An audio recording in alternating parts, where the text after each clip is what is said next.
Hello जी and welcome you all to एडुलिबा। तो आज की क्लास में मैं आपको क्लास 10th एनसीईआरटी मैथ्स का एक्सरसाइज 9.1 का क्वेश्चन नंबर 2 का सॉल्यूशन बताऊंगा। बड़ा ही इंटरेस्टिंग क्वेश्चन है ये, जिसमें कहा जा रहा है कि एक स्ट्रेट ट्री है जो एक स्टॉर्म में एक पॉइंट से ब्रेक हो गया और ब्रेक होने के बाद जो उसका टॉप है वो इस तरीके से गिरा कि वो ज़मीन को टच कर रहा है उसका टॉप, और इस तरह से कि एक राइट ट्रायंगल बन रहा है। तो और इस हिसाब से और पूछ रहा है कि उस ट्री का हाइट क्या होगा वो बताओ। तो क्वेश्चन बहुत ही अच्छा है। तो चलिए आपको मैं इसका सॉल्यूशन बताता हूँ। तो देखो, मान लो कि ये हमारा एक स्ट्रेट ट्री है। ठीक है सर, ये स्ट्रेट ट्री है। मान लेते हैं कि ये इसका जो फुट है ना ट्री का वो ए है, और कहीं से ब्रेक हुआ होगा ना, तो मान लेते हैं कि ये बी पॉइंट है और ये सी पॉइंट है। तो ए बी सी एक ट्री है। ठीक है, तो जैसे ही स्टॉर्म आया, तूफान आया, किसी वजह से ये पेड़ टूटा। अब स्टॉर्म में तो हो सकता है टूट जाए ट्री, तो टूट गया।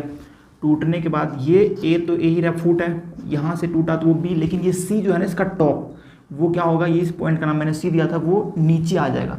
इस तरीके से क्वेश्चन ने कहा है कि इस तरीके से आ जाएगा कि इसका जो टॉप है ना, ये पॉइंट सी, ये ग्राउंड को टच करता है, मतलब ये ग्राउंड पे आ जाएगा। तो ग्राउंड पे उसका फुट भी जो है ना ट्री का, वो भी ग्राउंड पे होगा, और ये भी ग्राउंड पे आ गया, मतलब सी पॉइंट यहाँ आ गया। मतलब ट्री का टॉप हमने सी नाम रखा था, वो यहाँ पर आ गया। अब ये ग्राउंड है।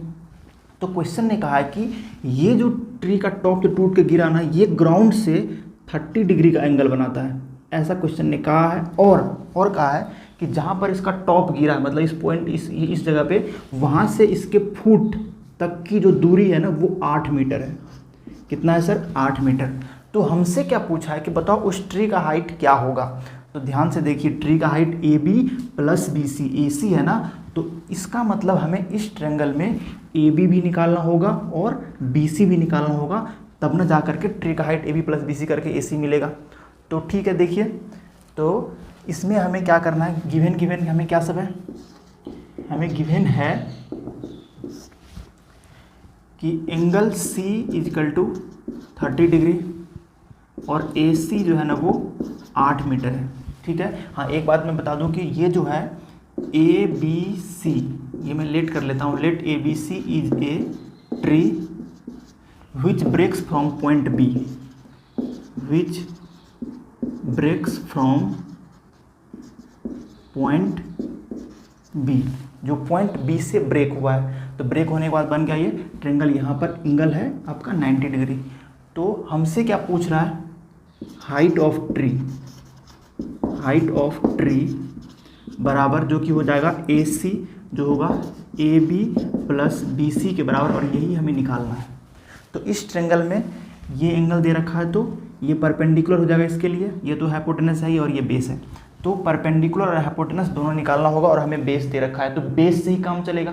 तो बेस और परपेंडिकुलर चाहिए, तो परपेंडिकुलर बेस में कौन रिलेशन देता है, 10। तो इस ट्रायंगल में लगाते हैं पहले tan थीटा। तो in triangle A B C, ठीक है sir, A B C triangle में लगाएंगे पहले tan 30 डिग्री, क्योंकि ये एंगल 30 है। तो होता तो है परपेंडिकुलर बाय बेस, तो परपेंडिकुलर हो जाएगा ए बी और बेस हो जाएगा ए सी, ये बेस 1।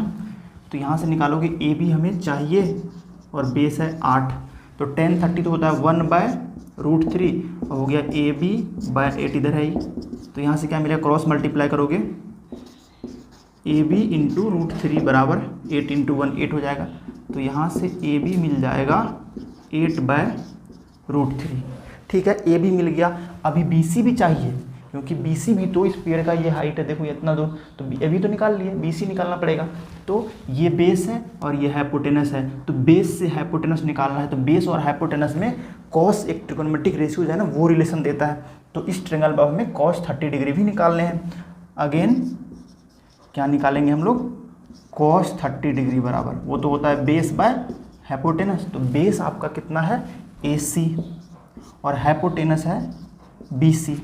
तो AC कितना हो जाएगा सर, 8, और BC तो निकाल लेंगे, तो उसको वैसे रहने देते हैं। और cos 30 होता है √3/2 बराबर 8/BC, क्रॉस मल्टीप्लाई फिर से कर दो, तो क्या हो जाएगा, BC इंटू √3 बराबर 8 इंटू 2। तो यहाँ से मिला BC बराबर 16/√3। ठीक है। तो अब हमें length of tree sorry height of tree चाहिए ना, 9 हाइट ऑफ ट्री बराबर AC, जो कि AB प्लस BC के बराबर है, बराबर AC बराबर AB प्लस BC। तो AB तो है आपका 8/√3, तो 8/√3 प्लस BC है आपका 16/√3, तो प्लस 16/√3। नीचे सेम है ना, तो LCM तो √3 होगा, ठीक है। LCM √3 है तो ऊपर जैसा है 8 + 16 वैसे हो जाएगा, 8 + 16, तो 8 + 16 कितना होता है 24, 24/√3। अब रेशनलाइज कर दो इसको, तो 24/√3, तो √3 हटाना है नीचे से, तो √3 से ऊपर नीचे मल्टीप्लाई किया तो कितना हो गया सर 24√3/√3 मल्टीप्लाई होकर 3 हो गया, तो 3 8 जा 24, ये कट गया तो कितना हुआ 8√3। और हाइट ऑफ ट्री ही निकालने के लिए कह रहा था ना, हाइट ऑफ ट्री कितना आ गया 8√3 मीटर, क्योंकि ये मीटर में दे रखा था ना, तो हाइट ऑफ ट्री 8√3 मीटर है। ये हो गया आपका आंसर हाइट ऑफ ट्री। तो देखा आपने कितना इंटरेस्टिंग क्वेश्चन था। एक स्ट्रेट ट्री, देखो क्वेश्चन में उन्होंने कहीं पर नहीं कहा है कि ट्री जो है ना वो स्ट्रेट है, ये हमारा एजम्पशन है, हमें ये सब चीज़ें समझना पड़ेगा कि ऐसा आप सोच सकते सर ट्री तो टेढ़ा भी हो सकता है, नहीं स्ट्रेट ही मानना पड़ेगा हमें। और वो टूट करके बता रहे ग्राउंड पे इस तरीके से आया कि उसका टॉप जो है ना वो ग्राउंड को टच कर रहा है, और ट्री यहाँ पर सीधा ही रहेगा, यही ना आ जाएगा। ऐसे आप आंधी वगैरह में टूटा हुआ देखोगे कहीं पर ऐसा, तो वहाँ पर ये चीज़ सोच सकते हो। और ये दूरी 8 मीटर का, कि जहाँ पर उसका टॉप गिरा है और जहाँ उसका फुट है उनके बीच की दूरी, तो ये हॉरिजॉन्टल डिस्टेंस है वो 8 मीटर है, और 30 डिग्री बना रहा है ये एंगल ऐसे टूटा है। तो इस हिसाब से हमने कई बार कन्फ्यूजन क्या हो जाता है बच्चों को, गलती यहाँ पर हो जाता है कि AB निकाल करके उसी को कहता है वो हाइट ऑफ ट्री। नहीं, देखो आपका ट्री तो ये न था, ये ट्री था, तो AB + BC पूरा हाइट ऑफ ट्री होगा, तो इसलिए मुझे AB और BC दोनों निकालना पड़ा है। तो क्वेश्चन कुछ खास नहीं, बहुत ही आसान, बस हमें ध्यान से समझना था क्वेश्चन को। देख लीजिए ये रहा आपका सॉल्यूशन। तो फिर मिलेंगे आपको नेक्स्ट क्वेश्चन के साथ, तब तक के लिए पढ़ाई करते रहो। Thank you.